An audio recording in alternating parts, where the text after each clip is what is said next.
So the isolation center was a center that the agency decided to open, which would assist anyone who was hospitalized with COVID. Instead of sending them back to their residence, they were going to put them in this isolation center until we can get them to test negative for COVID so that they would not expose the other individuals in the home. What we did to staff it is we had to pretty much ask people, would they be willing to dedicate 2 weeks at a time? The shifts were 16-hour shifts for the day staff, and then on the overnights it was 10-hour shifts, and there were 2 staff on the overnight while the other 2 staff during the day slept in bedrooms that we had to build for them.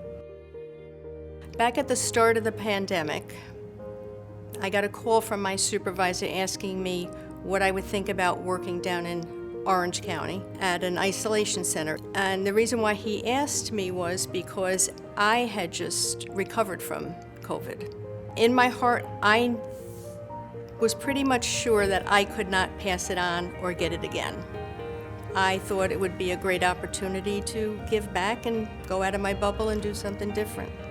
So I accepted. It was daunting at first. I remember as I pulled up on the day of, I was sitting in my car, I turned the radio off, I sat there, I took a second, I prayed, I said, God, keep me safe as I go into this unit, because I didn't know what I was going up against. And I walked in, everyone was very friendly, they handed me all the PPE gear, showed me my quarters, and 2 weeks go by and here we are.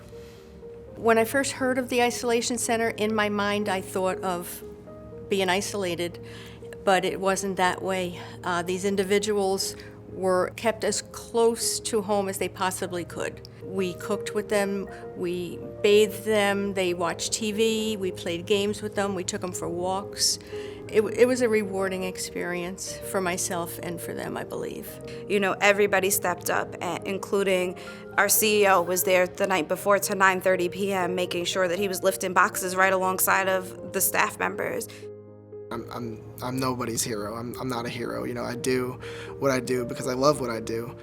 But if we're looking to deem anyone heroes, you know, I've got plenty of coworkers back home on the front lines who are doing the same things that I stepped up to do and who aren't getting the recognition that they deserve. You know, I came out of the isolation unit back to my group home, which was COVID positive, and they were wearing the same garb, doing the same thing day in and day out that I was. I think they deserve the recognition way more than I, but I'm happy to be here. I'm happy to stand in the gap for them. I'm happy to, you know, say thank you to all. Thank you to Access for stepping up the way you have during this whole pandemic. Thank you to the other frontline workers who are behind the scenes making these day-to-day operations go the way that they do.